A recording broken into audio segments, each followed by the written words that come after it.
waiting for us? Hi, guys. Do you like waiting for us? Because, man, I'm always so impatient. And Steve complains about it a little. Well, maybe more than a little. Not as much as my instinct tells me to, because I realize how pointless it is to complain.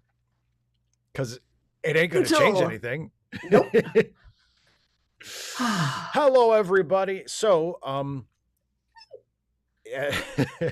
as we get started, we will be watching the first half of Poirot, the Murder of Roger Ackroyd. So if you have not done so already, get your copy of that set up to go and paused at the very beginning, 0000. And if you do not have a copy to watch along with, you can download one at a link to the Internet Archive, which hosts the series, probably illegally, but we'll all look the other way. I'm not going to turn them in. Are you? Oh. And there's a link to download the episode in the description of this live stream. So you can go ahead and do that while Dane and I are yakking for the next 15 minutes, 20 minutes or so. Yeah. And hopefully by that point, everybody who needs to have it will have it. And then we can watch. Woo-hoo! We can watch The Murder of Roger Ackroyd. Not Dan Aykroyd. Not Dan Aykroyd. Nope, he's still around. Sorry. Unlike Jane Goodall. Oh, that's right. Yes. Jane Goodall passed away today. One of the great naturalists, certainly of her generation, if not ever. Yep.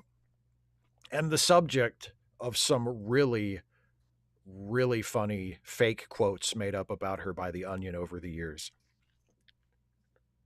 She was a regular, because The Onion does a thing. I think it's actually Clickhole, the site that they spun off of The Onion, that is a parody of like a clickbait website. But they have a recurring feature called They Said What, where they make up fake quotes by celebrities, and they've made up quotes by Jane Goodall repeatedly over the years, and they're always just fucking hilarious. So rest in peace, Jane Goodall, who actually contributed many incredibly positive things other than being the subject of really funny fake Onion quotes. But that's also part of it. So, yeah. I was going to say I've been looking forward to this, but I haven't. But now that I'm here, I'm just like, oh, yay. You really like this one. I don't know. Well, you really like this story, right? Mm-hmm. Yeah. I mean, this story is also, one of her like really well-known stories. I don't think I like it as much as like most Agatha Christie fans like it. Like I tend to like her more pulpy stuff. And this is more of a classic mystery. It's really good. I feel like I appreciate it more than I like it. But also I'm because of, how well known it is and how well regarded it is, when somebody gets to it for the first time, I'm always curious to see what they think. So,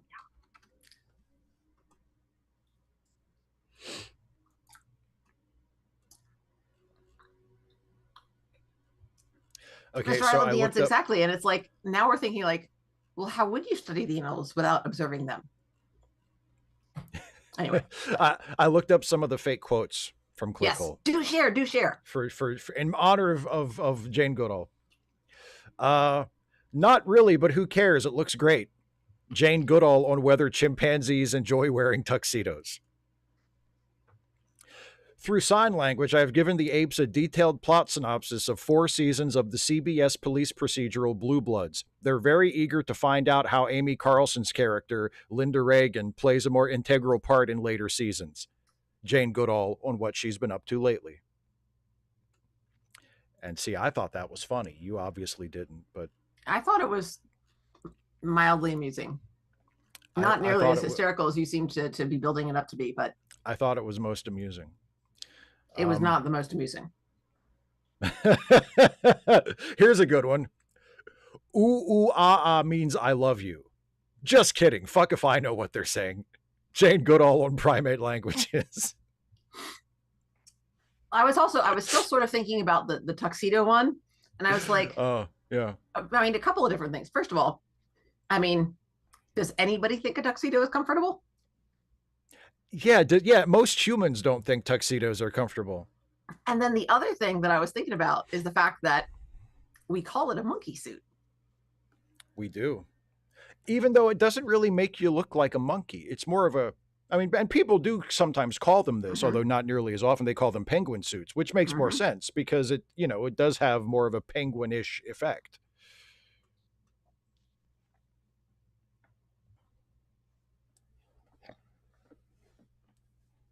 Oh, Caitlin, I get it. I was just thinking if they don't, I was more focused on the word observe. Like, how are you going to study it without observing it? But they put them in, that makes sense. Okay, got it. They didn't observe them in the wild. They observed them in captivity.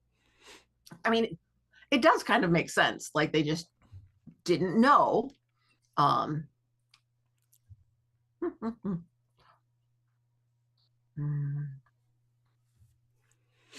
So, as we sit here, you have now completed your successful run of Sarah Plain and Tall. Yep. So what are your sort of now that you have done it, now that it's done, and we talked last time about how they completely screwed you with the billing, but you didn't care about that. That was apparently just something I was concerned about. So that aside, like how did you find the whole experience of doing the show? I really liked it.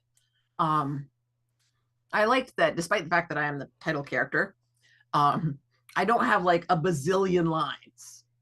Like there are some scenes that I'm not in at all, which is great, which also gives me time to like change costumes and stuff like that. And plus an extra bonus is I'm not on for like the first easily 10 minutes at least.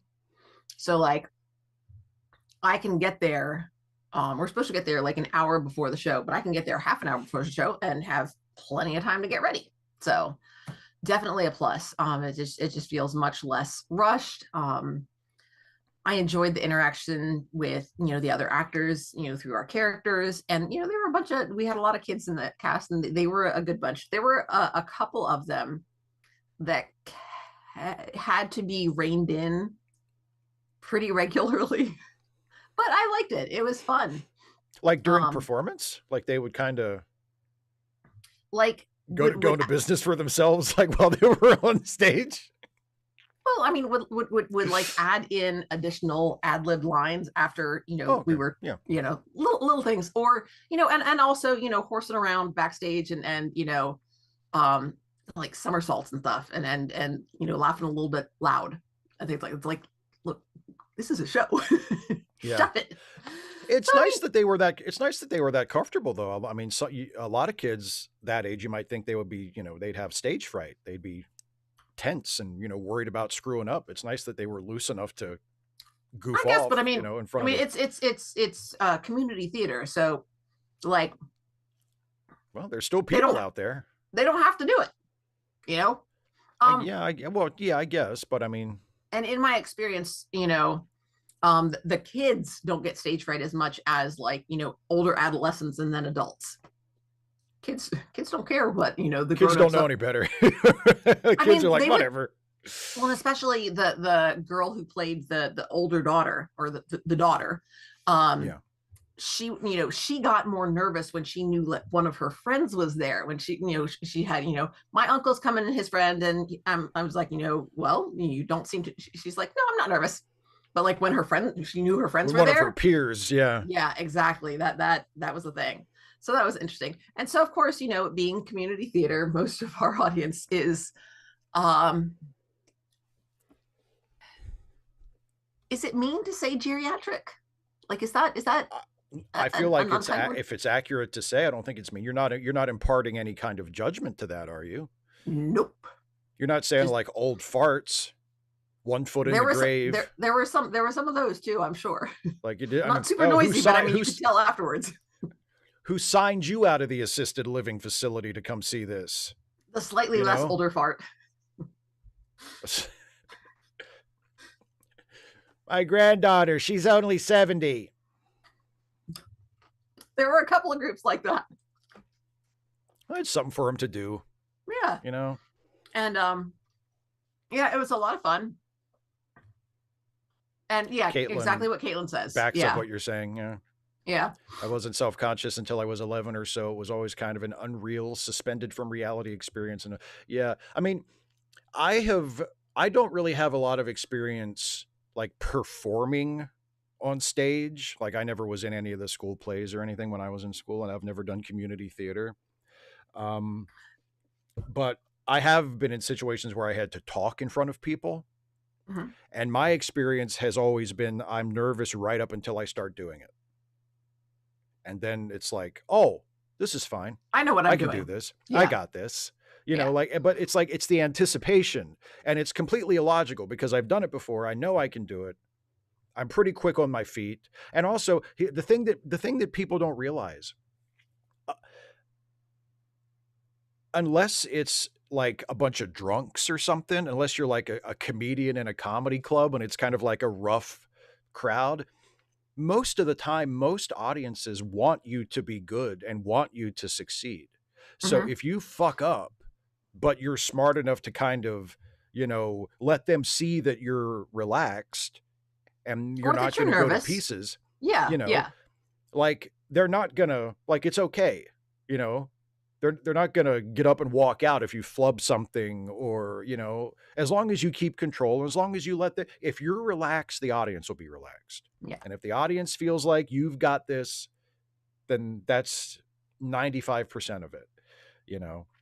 And like we were talking on the phone during, you know, when you were doing this, like I remember we had one conversation where we were like, and I think I said, you know, when you're live on stage, there's no such thing as a mistake.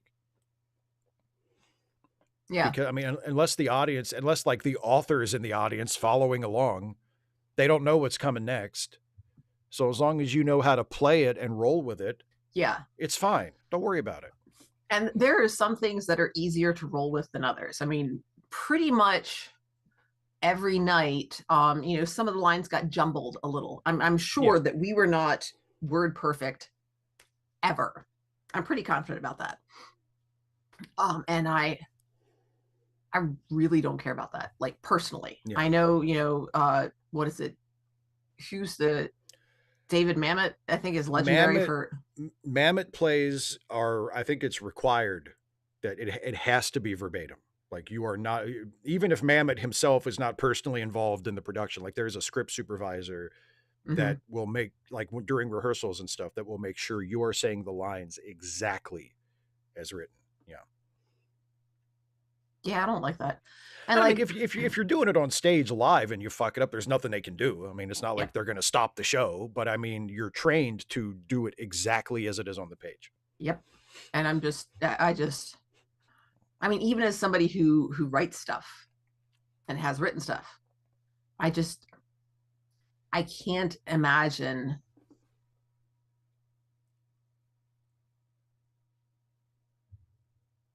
I can't imagine being that invested in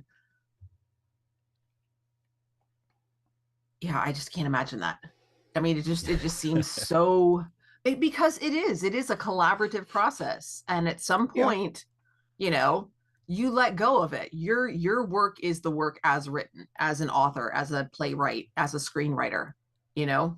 After that, you let go. You know, and that's how I think it should be. To go forward and to say, no changes, nothing, that's, you know. Yeah, it's a collab. Well, I remember a few years ago, actually probably more than a few years ago now, probably 5 or 6 years ago now. I was doing a video and I asked Jason to record a little bit for me. And I wrote lines for him and sent them the lines. And he got back to me before he recorded. He got back to me and suggested a few changes. And I think the only one I asked him not, there was one line that I asked him not to change, that I wanted it exactly. And there, because it had something to do with, there was something about it had to do like with a like payoff. a joke or and I just said, no, say that one. The other changes, fine. Say it however you want. But this one, I want you to say it exactly as it is. And because I mean, there are times I think when it does matter. But part of that is he didn't have the whole script. No, I don't think he did. I might have sent him the whole thing, but maybe I only sent him his part. But I mean, I'm not like Because like if it's a joke and he's got like a certain line that sets up the punchline, and you've given him his lines, he may not know how it fits together. So I think I did send him the whole scene, because you're right. Okay. It's really awkward. I mean, if it's like, if it's a scene where two characters are having a conversation and you don't know what the other person is saying, that's really hard, because you have no idea what you're reacting to. Yeah. So yeah. But then like some of it, like in a scene, it's easier to like, there were sometimes where a line got jumped like 3 or 4 down. And in many of the scenes, I'm kind of the most veteran actor there. We had a lot of new people. So I would be thinking ahead about, okay, how can I bring this back in, keeping in mind that some of the people on the stage are like 8 and 9 years old, and I need to make sure that they get their cue and that we can move ahead with the scene. Right. So keeping that, but that wasn't, sometimes that was challenging if we got a big jump. And sometimes we left stuff out, and there was one time where a punchline got left out, and the actor was like, "Oh man, I didn't say this and such," and we missed it. Not a big deal. But the one that was, I was nervous about, was the songs, because like with a scene you can rework things, but like when you're singing, that's what it is. It's these words, and especially in the songs that my character had, she was like teaching other people the songs, and so like their characters didn't know them, so they couldn't throw me a line and have that make sense. Right. Well, unless you took my suggestion and you in character got mad at them for knowing the songs but pretending they didn't know them. Yeah. Which, I mean, would have thrown the whole scene even further off track, but that's a way, if you are committed to maintaining the verisimilitude of the scene, that is one way you could play it. Well, except from the fact that it would be inconsistent with the characterization up to that point. But, if you're concerned about verisimilitude, I mean, I'm just saying. You don't think Sarah would get pissed at these kids who are, putting her on? I don't think, well, no. I mean, because God, the after, Little Miss, whoever it is, pitches a fit at the end of Act 1, we are told by the narration that, Saint Sarah never lets on that her feelings have been hurt. She continues to be kind and patient and generous. And I'm just like, they really loaded on Saint Sarah. What's the Jacob, right? Jacob's the dad. Yeah. Well, when the kids are off stage, you pull him aside and go, "Do these little fuckers know these songs?" But that's after the scene's over and I've moved on by that. You know how I am. I don't care after that first part. I have this moment, and that's exactly what happened on stage one night. I started one of the songs and I started it correctly, but I had this moment of doubt and I hesitated in the middle of the line, and then I just went, "Oh my goodness." And then I took a breath and I started again, and it was fine. So yeah, no problem. Things happen. People make mistakes in real life. Exactly. And that's what I was thinking, because even as, this is a song that she's learned from her mother, blah, blah, blah, and she's known it all her life. Sometimes it's like, wait, no, it's not that, it's this. Oh, no, that was right. I was right. Yeah. And nobody cared. I got it wrong. I, fixed it, and I went ahead, and nobody cared. It was fine. Yeah. Hi, Debbie. So yeah, yeah. Well, and as for what 255 AD is saying, which is a completely unrelated subject, but yeah, but it's the way the world is right now. It's the way the world is right now. I would say this: people with your mother's attitude, people that think there's nothing they can do about it, so they might as well not worry about it, are partially to blame for things being this way. Like that attitude, that fatalistic attitude. Well, there's nothing I can do about it, so I might as well just not worry about it. That's why things are like this. Well, I mean, it depends on how deep that attitude goes. Like if you tell them, no, here's something that you could do that would help, and they're like, no, that won't help, and they just don't bother. But if they say, oh, really? And they just didn't know, like they looked and hadn't found anything that would help, And they were just like, well, I mean, I guess worrying about it is certainly not going to help. So there's no sense in doing that either, you know. But you know, if they once they find out something that does help, they're willing to do it, then I'm okay with that. Because there are things that we can do that can help. Yes, indeed. But yeah, but I'm kind of agreeing with, I would kind of agree with her that the worrying part of it is not particularly useful. Like, I will say that. No, the worrying itself doesn't change anything, but if the worry motivates you to do something, that you care and that you, yes, and motivates you to do something, then, you know, it can be valuable. Liz. Yeah, I'm with Liz on this. You know, if you have done some things, or you've looked for things to do and haven't found anything that you know that you are capable of doing, or that you have the resources to do, you know, people are saying, you know, you need to get out and protest, and you're like just me, like, yes, you and only you. It is your responsibility. Or like you say, hey, this is going on, I think we need, and you like call up people, you know, and you say, hey, let's get together, let's meet at thus and such a park, and we'll hold signs, and everybody says no, and you know, yeah, that's really discouraging. So I mean, you know, finding out how to do these things is part of the process. So yeah, but I agree, but I don't. That's not the vibe I'm getting from 255 AD's description of his mother. That's not exactly. Well, she'd love to help, but she just can't figure out how. No, I don't think that's. Yeah, I don't think that's the situation. Yeah. So do you think we should maybe watch this Poirot episode? Get towards the Agatha Christie? Yes, I do. Woo-hoo! Although before we do, I do want to talk a little bit more about literature, because we have also we've also decided. So I'm just finishing up with A Raisin in the Sun with my English 3 class, which I freaking loved. That's yes. My favorite thing that I have ever worked with for American literature, hands down, full stop. Wow. Suck it, Twain. Great. I do. Yeah, see, why do you have to do that? Why do you have to? Why do you have to Twain attack people? Twain was at the top of the list previously, and he has been toppled. So that's why. Twain was at the top of your list. Yes, would have been at the top of my list. So and now and now you attack him. Now you turn on him. Now I thumb my nose at him. I say, you're no longer at the top. But he's right next to the top. So you know, that's still pretty high. Well, I mean, so if he heard you say that, he'd probably just light a cigar and say something witty. Yep. You know, he'd be fine. You know, snark at. He'd be fine with it. You know, he's quite confident, I'm sure. So yeah, and next, I'm moving into The Great Gatsby.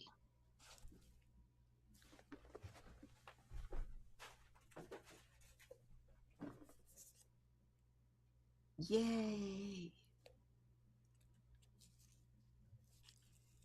Which,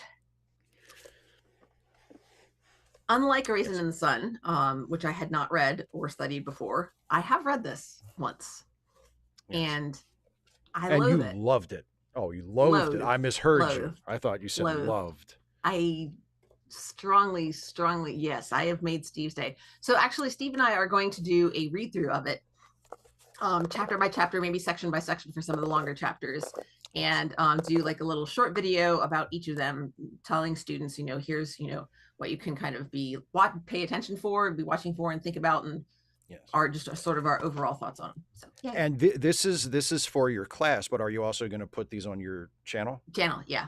That's the idea. So everybody will be able to see them on Dana's YouTube channel, and our read through of The Great Gatsby. One of these days, I'm gonna just do a full reading of it. I'm gonna do a video. Yeah, I think that would be great. I think you'd be really good at that. Thank you. You'd do really good. Yep. But yes, actually, can I make a very intimate confession? Can I stop you? It's not pervy. Don't be like that. I'm just saying, you're the one with the buttons.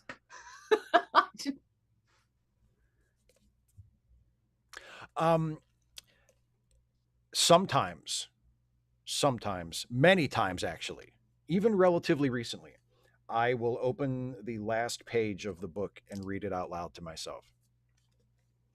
Because I think the last page of The Great Gatsby is maybe the finest piece of writing I have ever encountered in my life. I adore the whole book. I think the entire book is exquisitely written, but the last page is just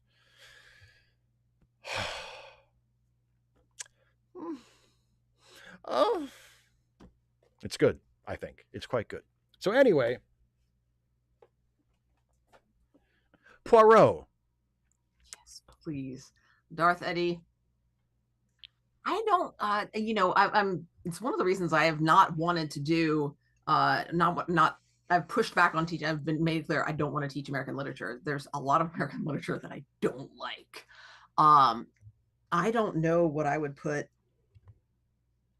ahead of it. Huxley was British, wasn't he? Huxley? I think so. Yeah. That's probably my favorite 20th century novel is Brave New World. I might have to poke around and think a little bit as well, but that's probably my favorite. And anyway, yes, let's go ahead with Agatha Christie, another one of my favorite. Ooh. Indeed. Yeah. I think as a whole, she's probably my favorite 20th century writer. But Brave New World might beat out any single work of Christie's.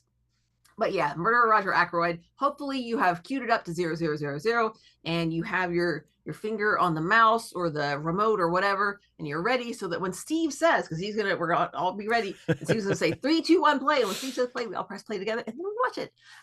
But we're only gonna go about halfway through, and then he's gonna be picked out a spot, and Steve's gonna say, okay, pause. We all pause together, and then we'll watch the next part next week. Next week, yep. And I'll tell you when to stop, but you'll note it's a fade to black. A teensy weensy bit past the middle. I think it's like 54 minutes and something.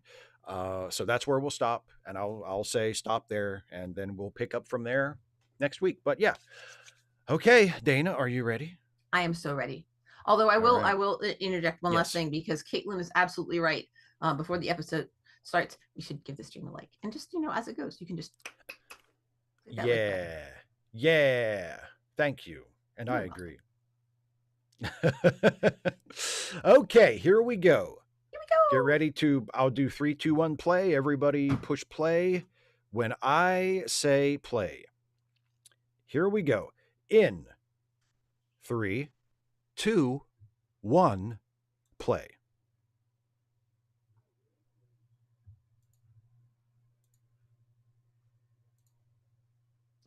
Pizza.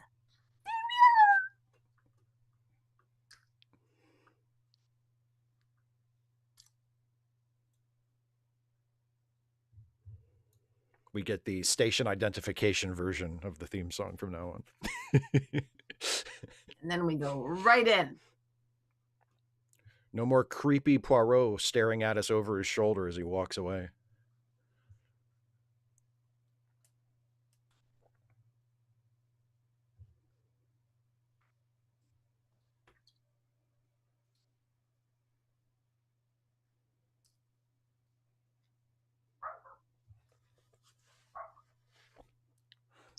Poirot's finally been arrested and they're taking him to jail.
Hmm.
I'm not upsetting myself. She is upsetting me. It is this female.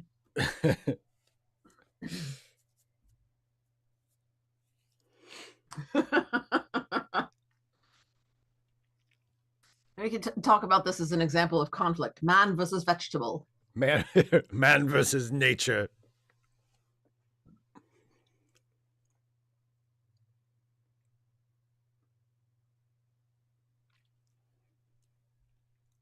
Whatever.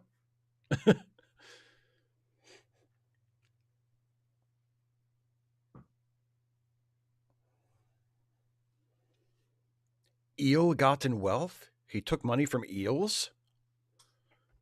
He steals from eels. He steals from eels?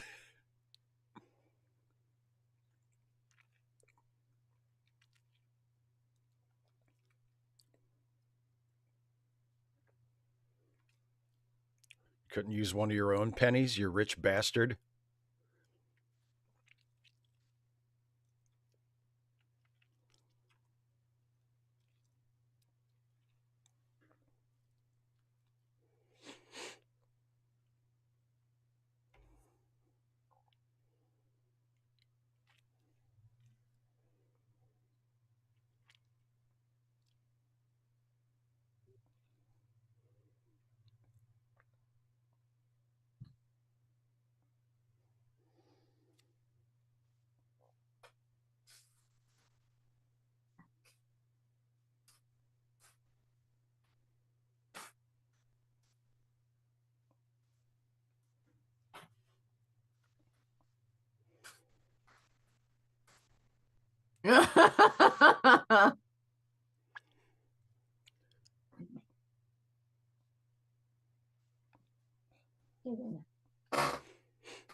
I was only bluffing. I don't know who Mr. Peyton is.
Pitch the pot, my dear.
But I just walked all the way down.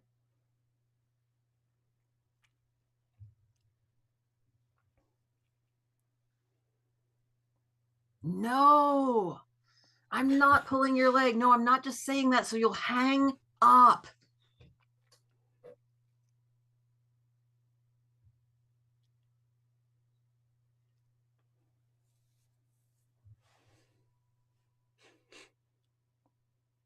Dun, dun, dun. What a delightfully lurid little town.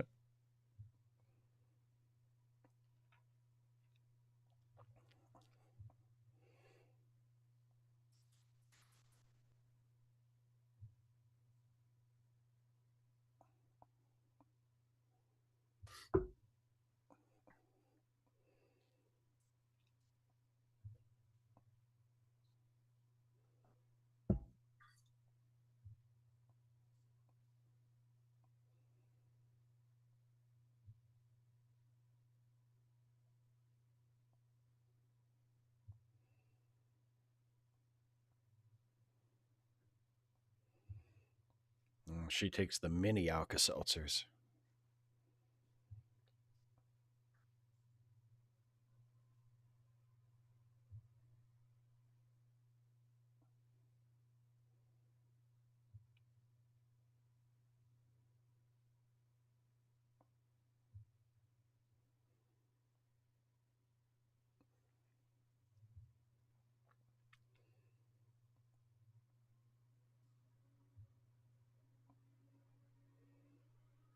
Symbolism. Dun, dun, dun.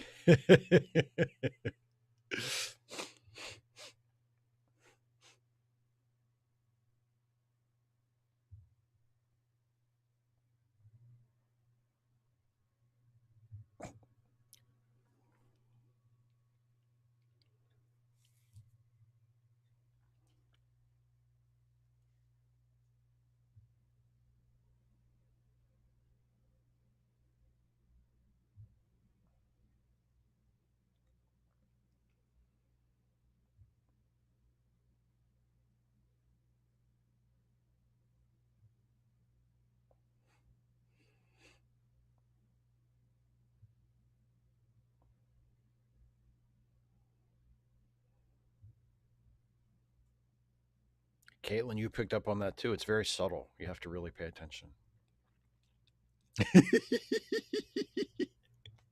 Sorry, Caitlin.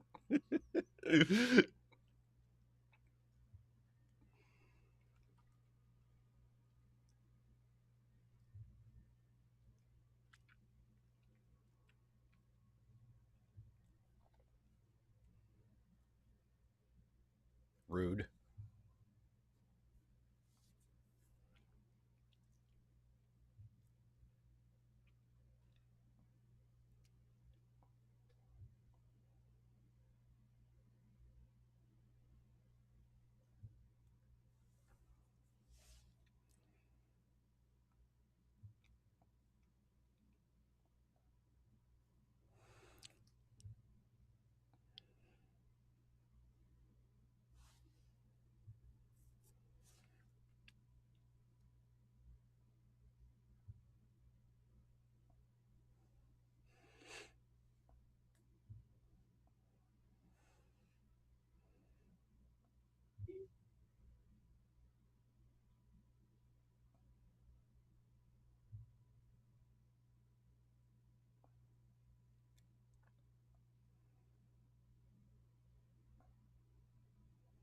Well, didn't all women from this generation poison their husband? I mean, what's the big deal?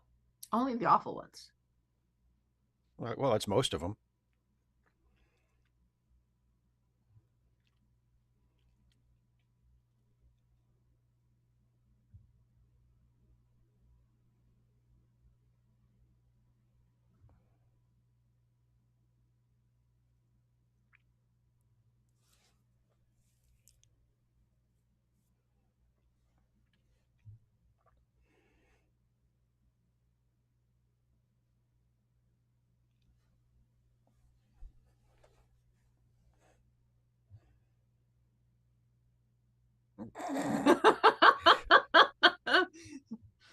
Just choke down that resentment, Poirot. Yes, my beloved garden.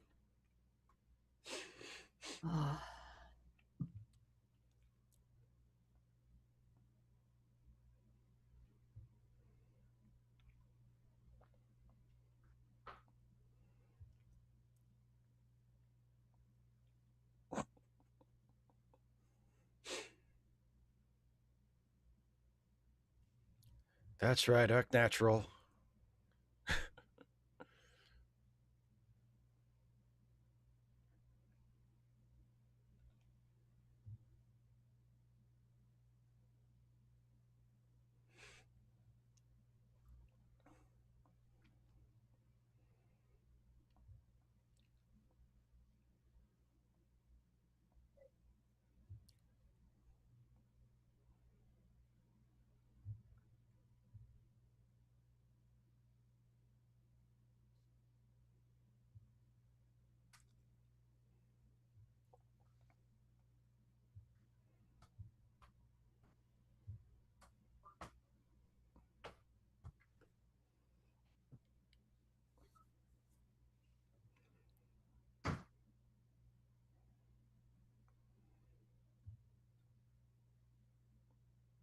Man, they really need to invent TV so these people have something to do other than gossip and snoop around in each other's private lives. Then we wouldn't have a story. That's a good point. Besides, it ain't like we're getting murdered. That's true. I'm fine with people getting murdered as long as it's not me.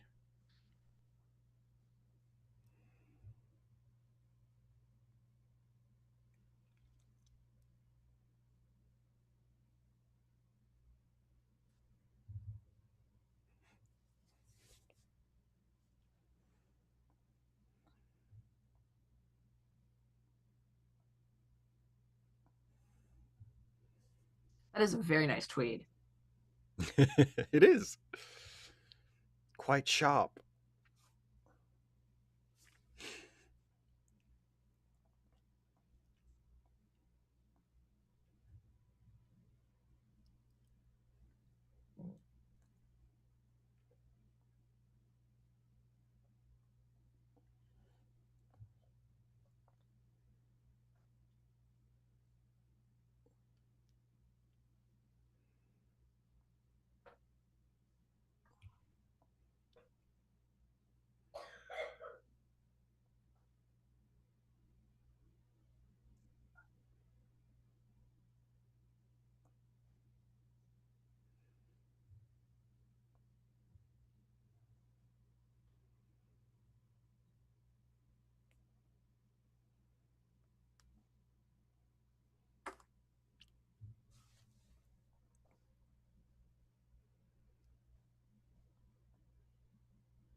Azalea, yeah, he does have a wobbly jowl, doesn't he? I am not a crook.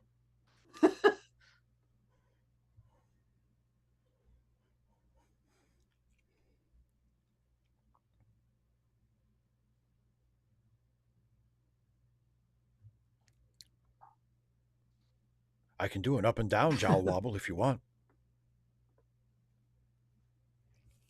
He said more jowl wobbles.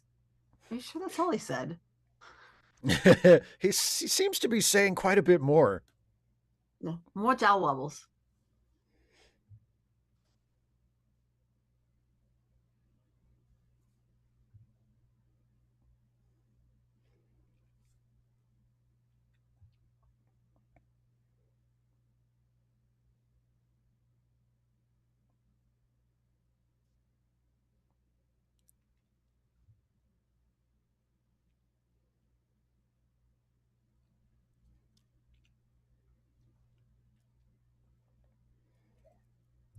Dr. Sam Shepard.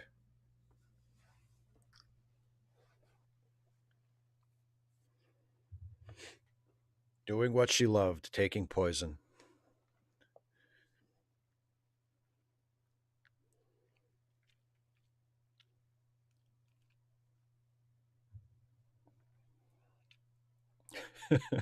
Can't grieve forever.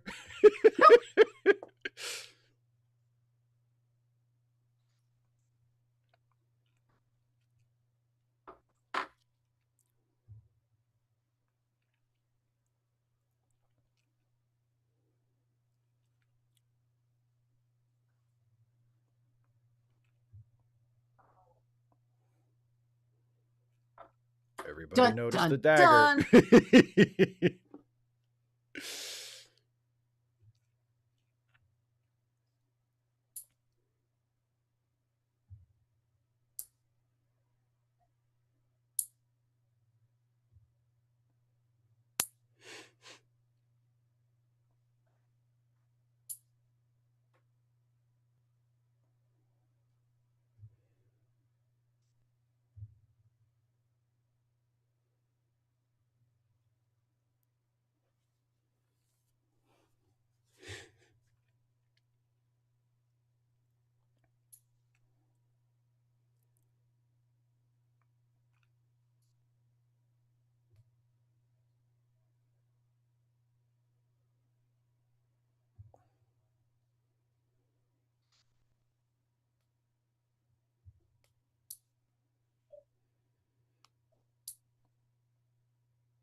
I love that story.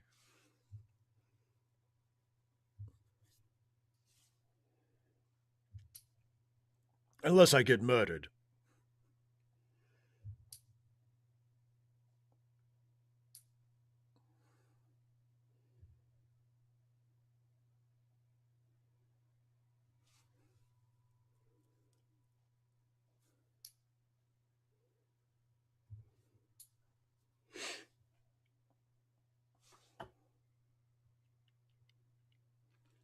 Dun, dun, dun.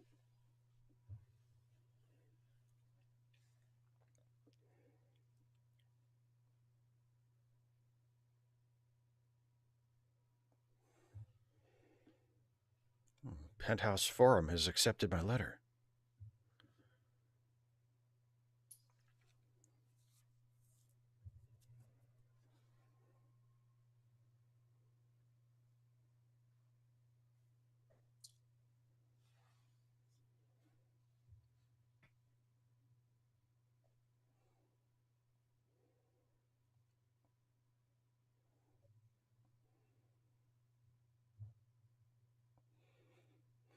That Dr. Shepard, he loves the ladies.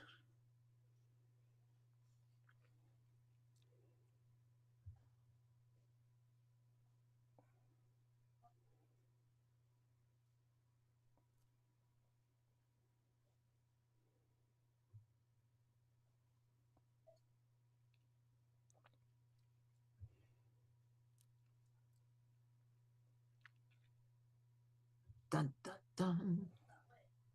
It is very pretty. Mm-hmm.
I'll take your word for it, Caitlin. I mean, it may just I'm just watching it on my computer, so.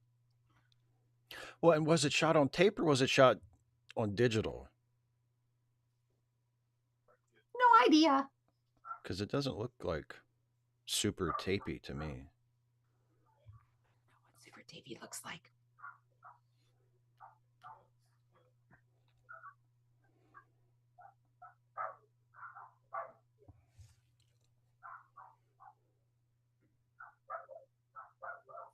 Have you considered minding your own business, dear?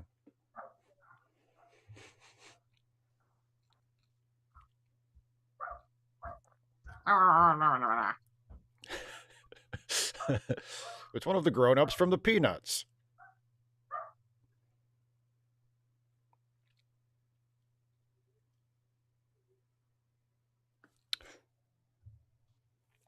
How unforeseen. I would never have guessed. Never.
Yeah, buddy, break it down.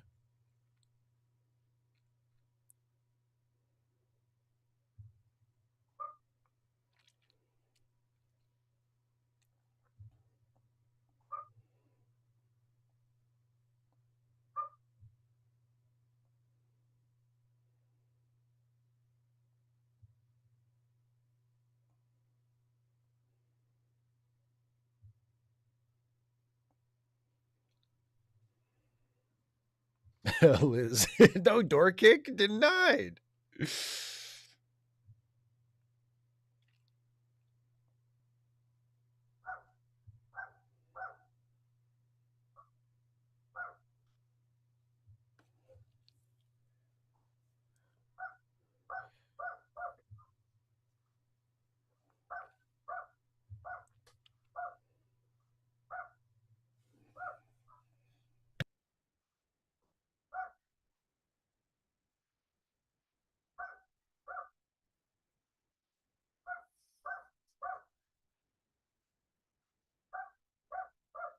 Yeah, stay awake, Poirot.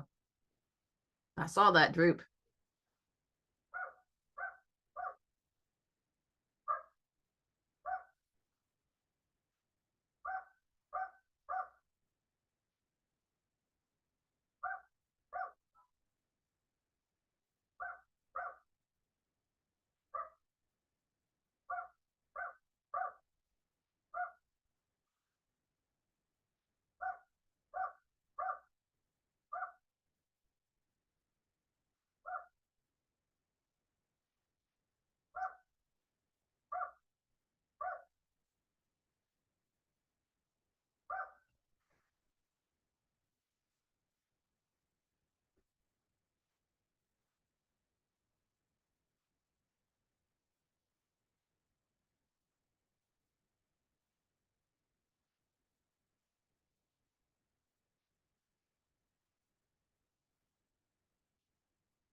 Mr. Hollow, the ants, generally it only goes there once.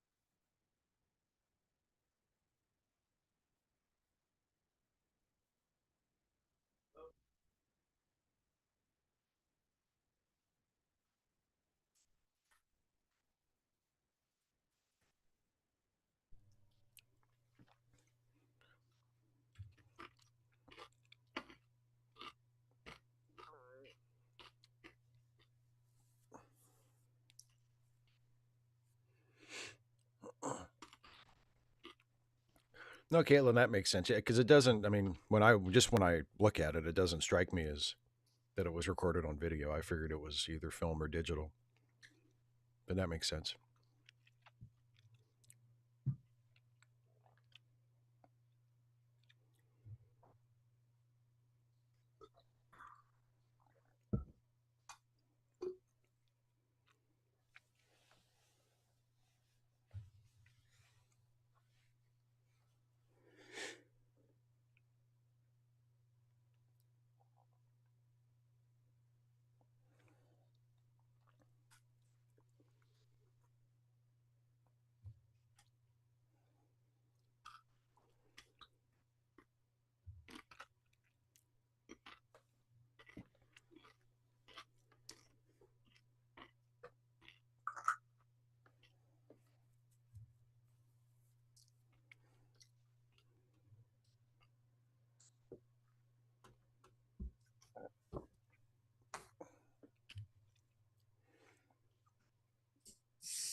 Detecting.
He has not yet gotten used to the quiet country life where everybody kills each other. Exactly. It's Miss Marple grew up that way, so Oh, she sure. doesn't hit her as hard. She's used to it.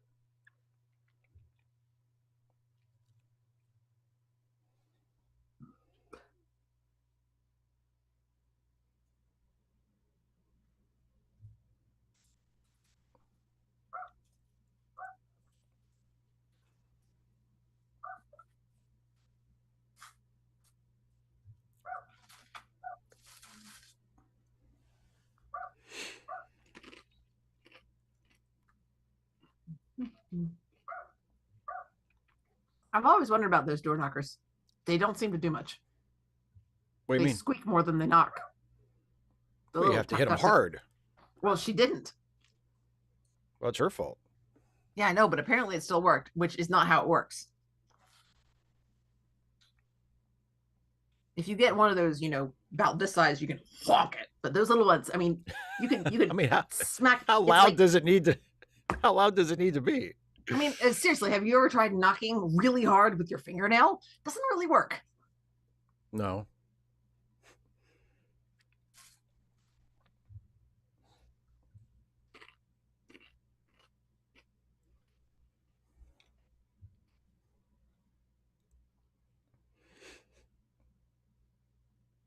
Detect, damn it.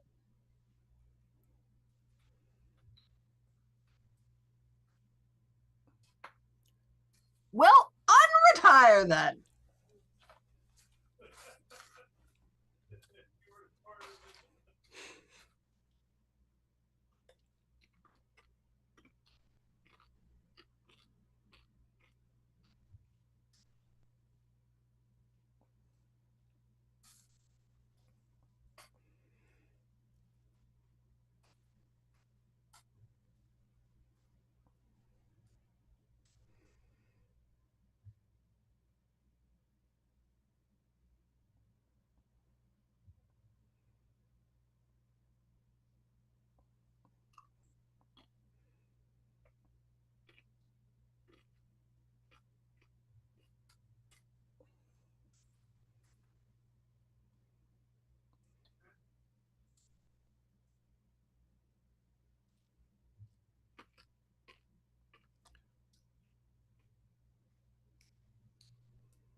That foreign gentleman. Hey!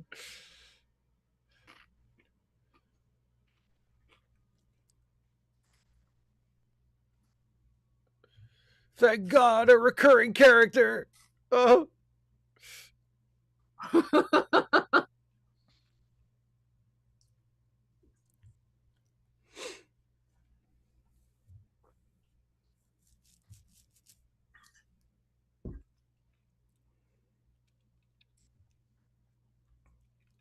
I know exactly what is going on. There's no mixing of the ups. No mixing, no mixing.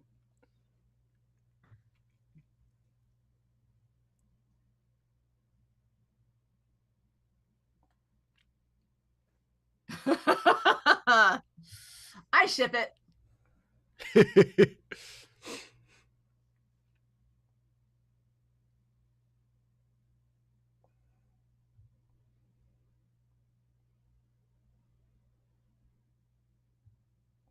Sure. There you go, Mr. I love the ads.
Nigel Tufnell. I believe he wants to be a musician someday.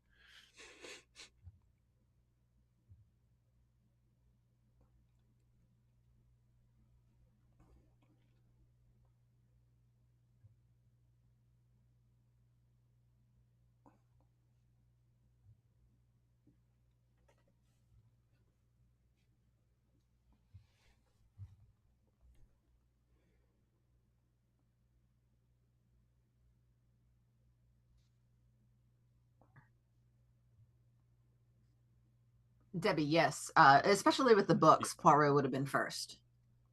Oh yeah, Um, yeah. I Columbo mean, didn't come around until the 70s. Yeah. yeah, I don't know how much Columbo would have gotten from Poirot, stylistically. Other than just like general inspiration, because Yeah, like yeah, it's the structure of a Columbo story is completely different. yeah. With the crime being revealed first, and then yeah.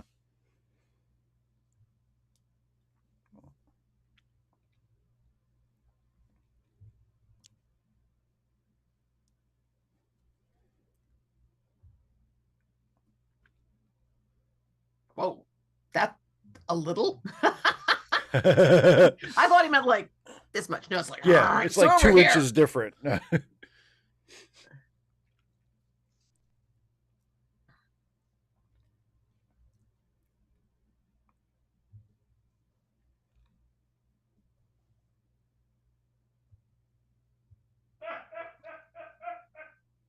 Huh.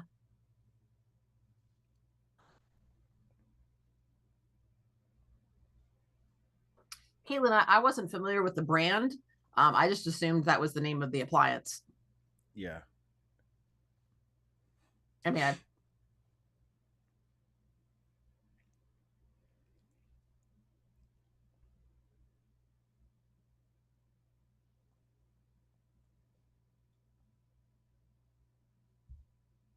dun dun dun.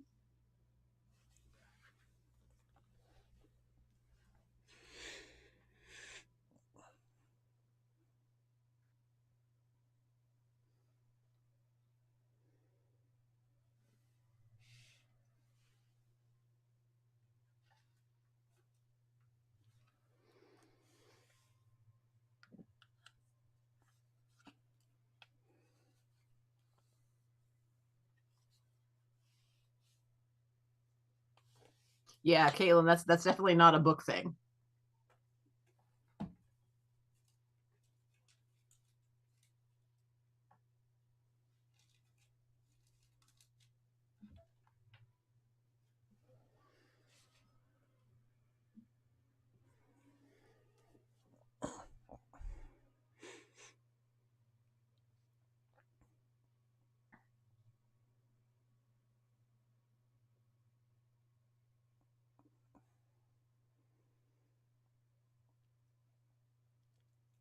There was even a close up of it.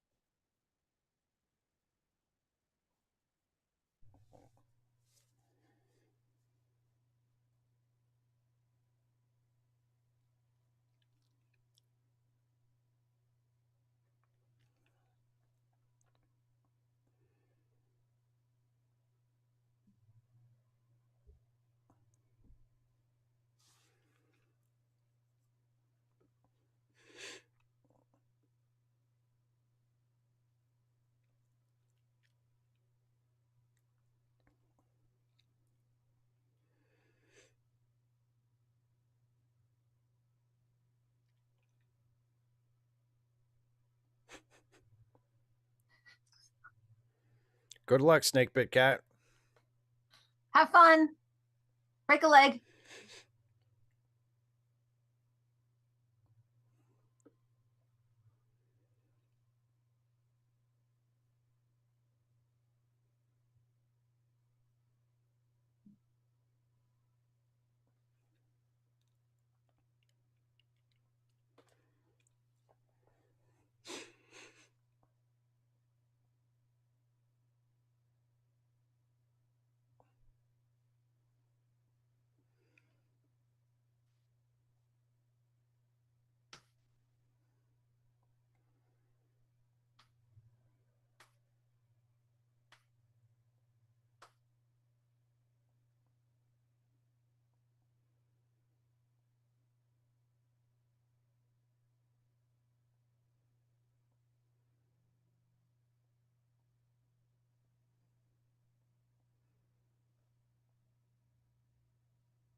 Poirot will have a tiny picnic.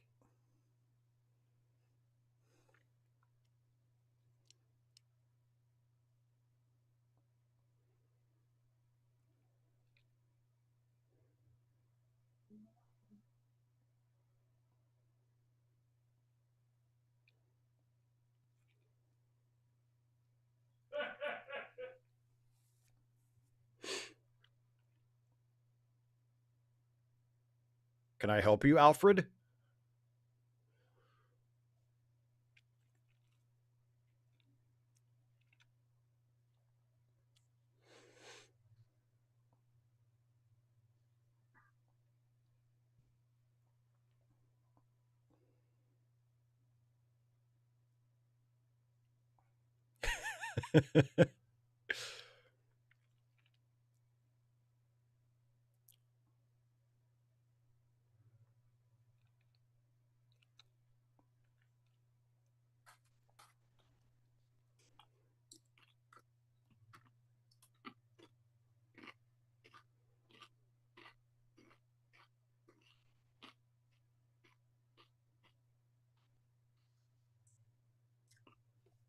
Caitlin, I would think he could feel the starch on it and could smell the detergent.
His little mustache brush.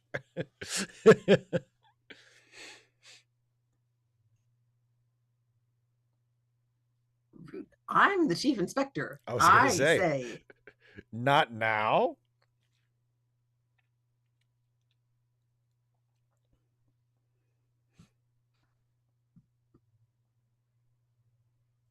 Mr. I love the ants now. That's amusing.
Oh boy.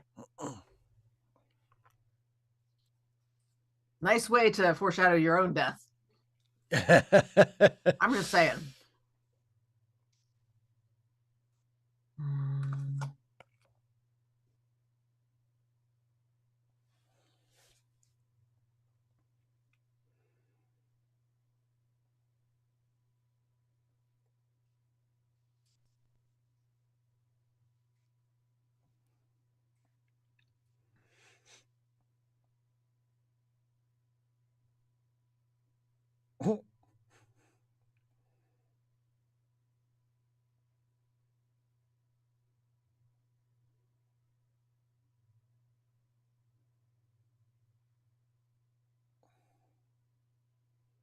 Yeah.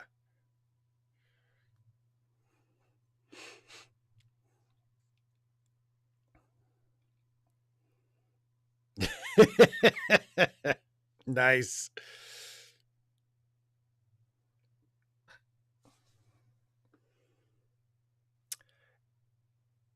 And that's where we'll stop.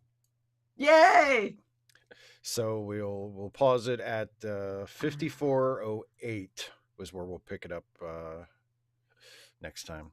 So yeah, come on, you bastard!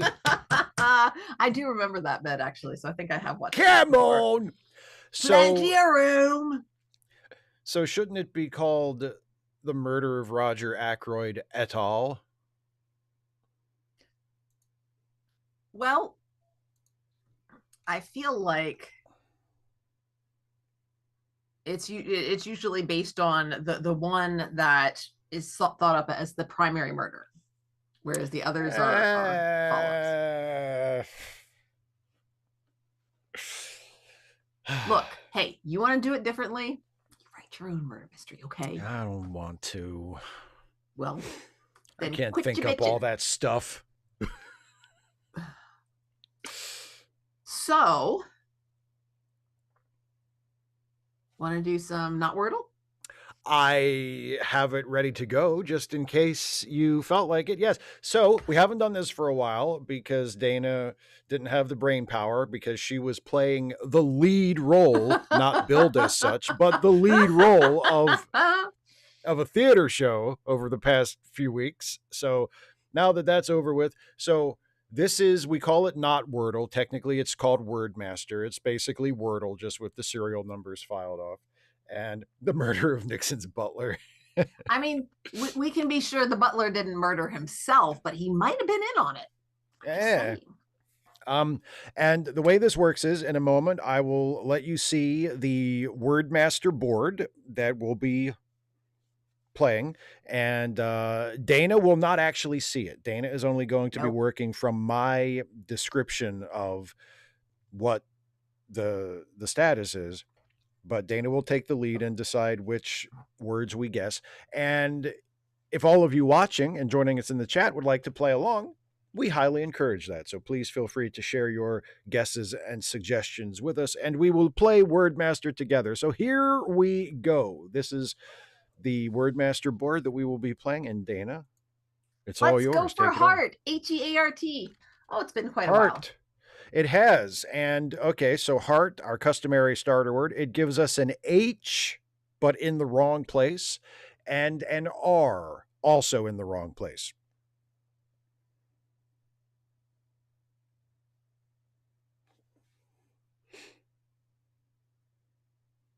But no vowels. So let's try for lions, see if any of those vowels show up. Lions. Let's see. Okay, well, lions gives us an S in the wrong place. So now we know there's an H, an R, and an S, but we don't know where any of them go.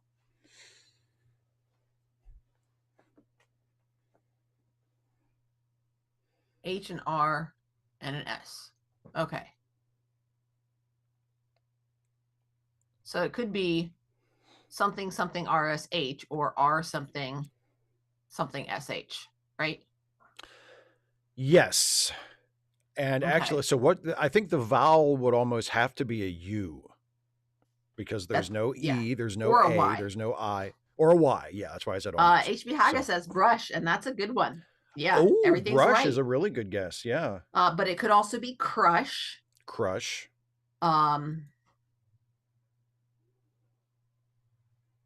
But I was trying to think of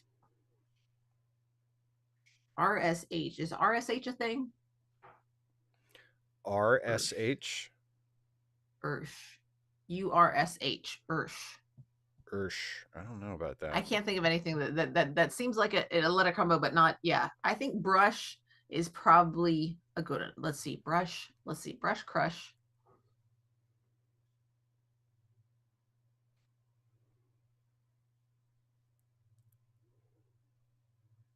Yep, I think that's it. Brush or crush. Caitlin, I'll talk about the video thing after we solve the puzzle.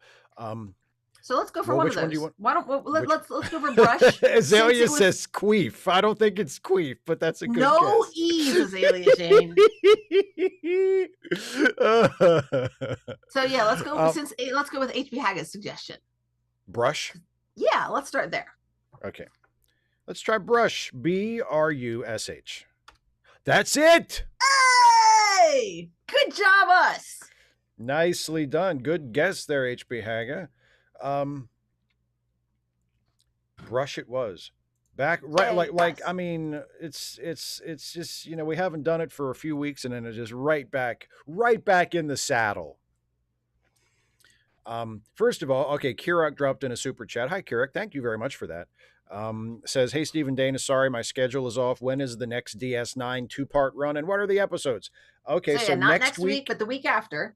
Next week is part 2 of this Poirot that we just started. That'll be the second half of the Murder of Roger Ackroyd. And then after that is 2 weeks of Deep Space Nine. And the episodes are Far Beyond the Stars and One Little Ship. Those are the next 2 Deep Space Nines that we will be watching. Isn't Far Beyond the Stars like one that people talk about?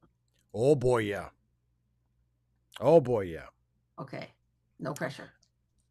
And it's about racism, so if you don't like it, you're a bad person. So Caitlin said, speaking about like the the medium on which the episode was shot. Caitlin said, if you're happy to say, I'm curious what you were looking for, Steve, when you said it didn't look like video, by which I assume you mean analog video. Yes. So, and Caitlin, I'm sure you'll know exactly what I'm talking about, because you seem like you know a lot about this. You seem like you know more about this in terms of the technical details than I do. But like, did you ever watch, there were about maybe half a dozen episodes from season 2 of the original Twilight Zone that were shot on video as opposed to shot on film. And the difference is immediate.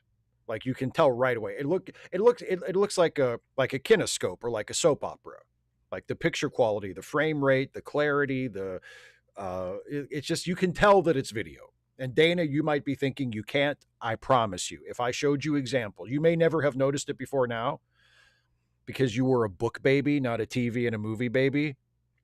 So you just aren't used to noticing these things. But if I showed you an example, I'll tell you a really good example.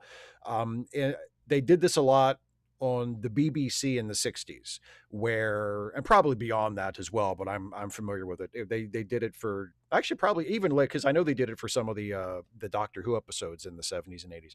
But if the scene was being shot on location, like outdoors somewhere, they would shoot it on film. And if it was being shot on a soundstage, they would shoot it on video. But they would cut everything together into one episode. And I have some episodes. I have some episodes of the 1960s BBC Sherlock Holmes series, which I love, because they star Peter Cushing as Sherlock Holmes, and they're almost all lost. I think there's only like 4 or 5 episodes that actually survive, and I have them on DVD, and they're great. But that was shot in the same format, where like outdoor stuff, on location stuff is on film, soundstage stuff is recorded on video, and you can, when they cut from one to the other, it's immediately obvious. And I know, even though you maybe can't really picture it, I know for a fact, if I were to show you like a clip and you would see what I'm talking about, you would know it. You would notice it immediately. I will take your word for it. Yeah. So anything else? I don't think so. I think we're good. Okay. So let's not forget, everybody, to look down in the description for some organizations that could use some help, as well as charitylinks.page, which is links to GoFundMe's and Ko-Fi's and such from associates of ours and friends of ours who also could use some financial help, because helping people is good. And then also don't forget, next week back here, find out who done it. And then the week after that, we'll be back to DS9. And then, but also next week, if you are a channel member or a patron, you will have the opportunity to send a question in to Steve, and then next Friday he will read this off on his other live stream, Ask Away. So yay! That's right. And if you are not a patron or channel member, there's a button down here someplace you can click for that, or you can go to patreon.com/Steve Shives to support his work, which you should. One or the other. Thank you. Or both if you want. That's true. Kirok, there's only one. I mean, I think it's a little reductive to think of him as Star Wars Peter Cushing, but because he had a magnificent career for decades before he played Grand Moff Tarkin. But yes, that Peter Cushing, yes, who not only played Sherlock Holmes on TV in the 60s, but also starred as Sherlock Holmes in what is, in my opinion, the best Sherlock Holmes movie, which is the Hammer film version of Hound of the Baskervilles, which is absolutely exquisite. So yes, that Peter Cushing. And of course, also he was Van Helsing in the Hammer Dracula series, and he was Dr. Frankenstein in the Hammer Frankenstein series. Yes. They liked him. What was that? What was the? Didn't we watch that? Yes, we did. We watched Horror of Dracula. I remember the thing. He's Dr. Van Helsing in Horror of Dracula, opposite Christopher Lee's Dracula, and he is magnificent. He is magnificent. Okay, that's it. Some unexpected Peter Cushing gushing. I'm down with that. Peter I'm always Cushing. looking. Yeah, Azalea. Oh, Samuel L. Jackson from Stakes on a Plane. Exactly. Yeah, that guy. Yes, exactly. All right. You know, the children's audiobook reader. That's right. Oh, Samuel L. Jackson from Go the Fuck to Sleep? That guy? Oh my God. Samuel L. Jackson from Die Hard with a Vengeance? Yes. So it makes me wonder who Samuel Jackson is.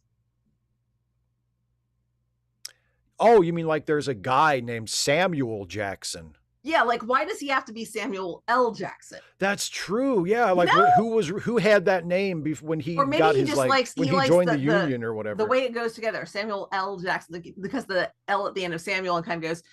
Because I also mentioned it when we're studying poetry, and I mentioned Edgar Allan Poe. Like for him, that it's unique, right? Like it's always Edgar Allan Poe. It's never Edgar Poe. Yeah, Edgar Poe is nobody. Yeah, it is. Well, not only that, but Edgar Poe, just you say the name and it just feels wrong. Like, it just kind of makes my spine twitchy. Well, it's not quite the same thing, but it's a little bit like how the actor Edward Norton insists on being called Edward Norton, not Ed Norton, because Ed Norton is Ralph Cramden's buddy from The Honeymooners.